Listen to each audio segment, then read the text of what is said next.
ये देंगे तो इसलिए बैठा ही है कि तुम लोग को हम वो जाल में फंसा सके कबूतर वाला। हाँ हर्ष। तो सर एक्चुअली बैंक के साइड से हमें कोई भी काम असाइन किया जाएगा तो हम उसको उसमें अपना बेस्ट देंगे और जो भी मेरा स्ट्रांग पॉइंट होगा या जहाँ पे मेरा ज्यादा कमांड होगा तो हम उस पे और अच्छा करने की कोशिश करेंगे या और अच्छा करेंगे सर। गुड, वेरी गुड हर्ष। ओके राहुल, बस एक राय, राजधानी नहीं चलाएगा, स्लो बोलेगा, वंदे भारत नहीं चलाएगा, थोड़ा स्लो बोलेगा। Okay, briefly introduce yourself.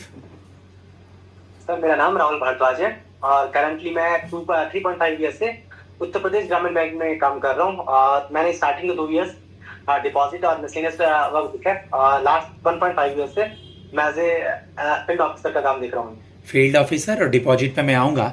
मैं एक चीज जानना चाहूंगा राहुल आपसे कि आप जिस स्टेट में कार्यरत हैं उस स्टेट में लास्टली कितने आरआरबी थे, लास्टली जो अभी मर्ज होके एक हो गए, और ये कब से स्टार्ट हुआ?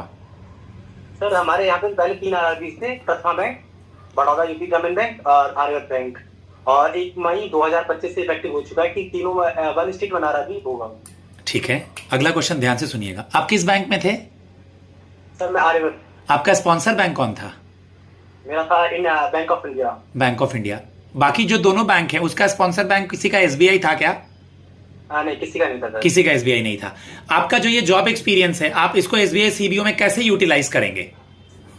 तो सबसे इंपॉर्टेंट चीज थी कि मैंने यहाँ पे रह के जो एक होता ना, आप बेसिक से जुड़ते हैं, क्योंकि कस्टमर को आप तक पहचानोगे नहीं ना माइंड सेट। जैसे मैंने 2 साल डिपॉजिट देखा है तो वहां पे जो कस्टमर रूरल बैकग्राउंड, क्योंकि अगर आपने रूरल बैकग्राउंड के कस्टमर को समझा दिया ना तो आप फिर किसी भी कस्टमर को समझा पाएंगे। सबसे इंपॉर्टेंट चीज होती है। और जब आप फील्ड में जाते हैं तो वहां पे आप लोगों के अलग अलग लोगों से मिलते हैं, वहां उनकी मेंटलिटी सीखने को मिलती है ना, तो हम ये सीखते हैं कि वहां से डिपॉजिट और एडवांस कैसे लाना है, उनकी नीड्स। क्योंकि हम जब फील्ड में जाते हैं तो अलग अलग तरह का इंसान मिलेगा, और जब वो इंसान मिलेगा तो सबकी एक जैसी नीड्स नहीं होगी।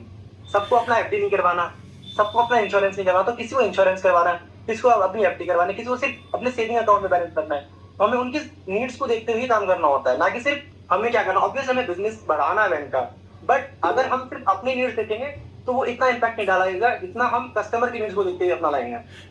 ओके राहुल, आपने जो चीजें बोली है मैं उसी में से एक सवाल जानना चाहूंगा। आपने बोला कासा बोला, आपने एफडी बोला, तो मुझे आप एनडीटीएल एक्सप्लेन करें, net demand and time liability. Rahul sir NDTL net demand and time liabilities, उसमें क्या होता है कि जो हमारा जब डे के एंड में होता है, जितनी हमारे पास देखो 2 चीजें होते हैं, एक तो डिमांड, मैं बता रहा हूँ तुम्हारे पास 2 चीजें होती है एनडीटीएल में ना। Net demand and time liability में डिमांड डिपॉजिट में कासा आ गया जो कि कस्टमर और बिजनेसमैन का पैसा बैंक में है, और टाइम डिपॉजिट में आरडी एफडी आ गया।